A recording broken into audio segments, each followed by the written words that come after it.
The Joker, one of the most infamous villains in all of fiction. A character so twisted, so chaotic, that it has destroyed the line between acting and madness for more than one Hollywood star.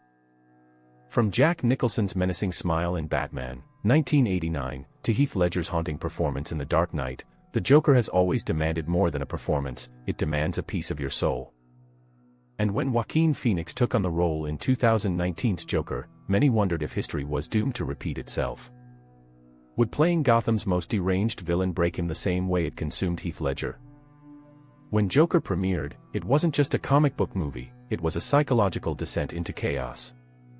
Directed by Todd Phillips, the film reimagined the Joker not as a criminal mastermind, but as a man crushed by a cruel society. Joaquin Phoenix's Arthur Fleck was fragile, awkward, and isolated, a failed comedian pushed into madness. Phoenix didn't just act the part, he became it.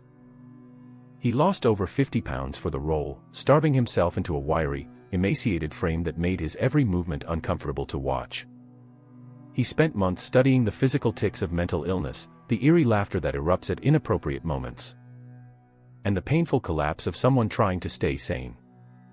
The process was so intense that even director Todd Phillips admitted he sometimes worried for Joaquin's safety. Phoenix's performance was mesmerizing and terrifying.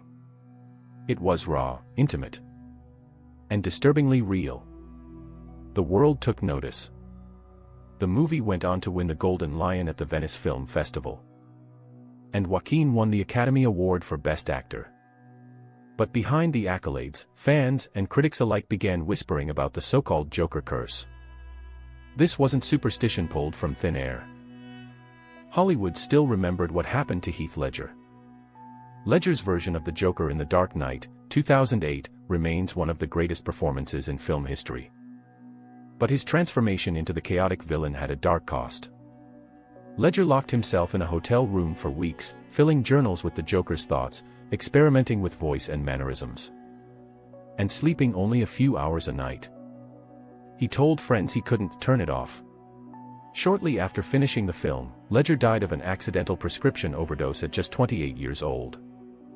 The media immediately connected his death to the psychological toll of playing the Joker. When Phoenix took on the role, fans feared the same thing might happen. The Joker had claimed another soul before, could it happen again? In interviews, Joaquin admitted that the process changed him.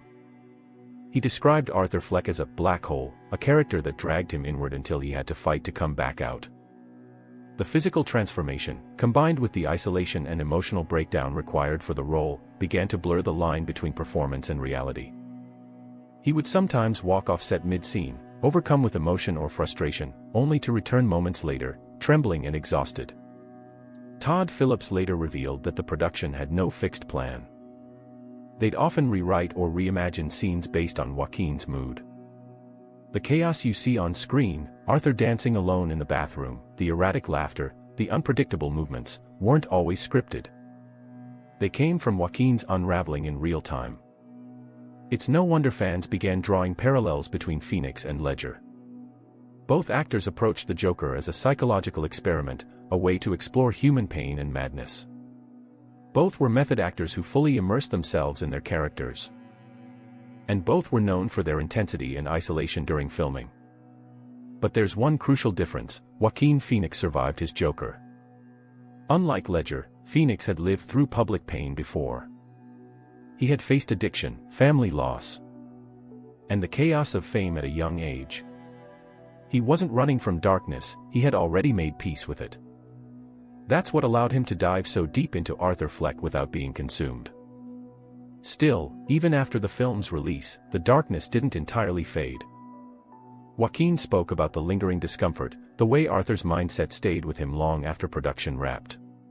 "It's hard to just go back to normal life after something like that," he confessed. "You've spent so long being someone else." Even the atmosphere on set reflected the energy of the film. Crew members described strange, heavy moods, emotional breakdowns, and an eerie sense of tension that lingered day after day. One assistant recalled that everyone seemed haunted, as if the movie itself carried a dark energy. It wasn't supernatural, but it felt cursed. And then came the eerie coincidences. During filming, Joaquin's body weight dropped so drastically that he fainted multiple times. He began hallucinating, claiming that he sometimes saw himself as Arthur even when he wasn't in costume. Some nights, he would wake up gasping, convinced he could still hear Arthur's laugh echoing in his mind. When the movie hit theaters, it sparked controversy for being too real. Some viewers walked out. Others called it dangerous, claiming it glorified mental illness and violence. But beneath all the panic, everyone agreed on one thing: Joaquin Phoenix's Joker wasn't just a role, it was an experience.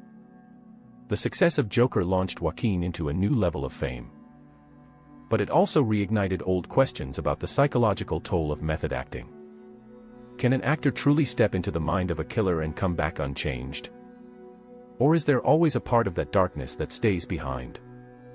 Even Jack Nicholson, after his turn as the Joker in 1989, warned actors to be careful.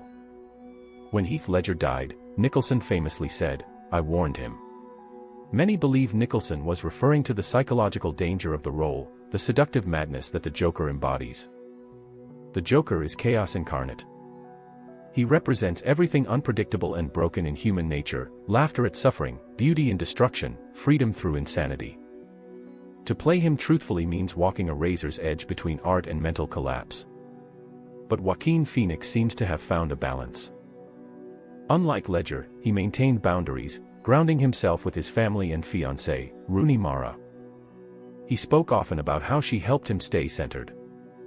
After wrapping the movie, he took time off, retreating from Hollywood entirely to recover mentally and emotionally. Still, the line between art and curse remains thin. The Joker curse isn't just about tragic deaths, it's about what the role represents. Every actor who's taken it on has faced turmoil afterward. Cesar Romero, who played the character in the 1960s TV series, became frustrated at being typecast. Jack Nicholson, though outwardly fine, later admitted that the Joker disturbed him more than any other role. Jared Leto's experience in Suicide Squad led to a wave of criticism and alienation in Hollywood. And Ledger's fate cemented the legend forever. Joaquin's story adds a new chapter, one of survival. But not without scars. In interviews after the Oscars, he avoided talking about the Joker directly. He focused instead on themes of compassion, mental health, and understanding human suffering, the same ideas that Joker twisted into horror. It was as if he wanted to rewrite the story, to turn the darkness into something meaningful. And yet, even years later, the question lingers: did the role change him forever? Fans point to his eyes in interviews, the distant, haunted look that wasn't there before 2019. Others note his unpredictable public appearances, his quiet intensity, his avoidance of mainstream fame. Joaquin has always been enigmatic. But after Joker, he seemed even more withdrawn, like someone who's seen something he can't quite explain. There's even talk of Joker, Folie à Deux, the sequel where he'll reprise the role alongside Lady Gaga. Fans are both thrilled and nervous. Can he return to Arthur Fleck's madness without reopening old wounds? Or will the Joker, once again, take more than he gives? The truth is, playing the Joker is never just acting. It's a confrontation with humanity's darkest side, and with yourself. Heath Ledger didn't die because of the Joker. But the role became a symbol of how dangerously close art can come to obsession. Joaquin Phoenix, meanwhile, found a way to survive that same descent, but he didn't escape untouched. So, did playing the Joker doom Joaquin Phoenix like Heath Ledger? Maybe not in the literal sense. But spiritually, emotionally, artistically, perhaps it left a mark that will never fade. In the end, the Joker doesn't just live on screen. He exists in every actor who dares to wear the smile. Some walk away changed. Others never walk away at all. And maybe that's the real curse of the Joker, not death.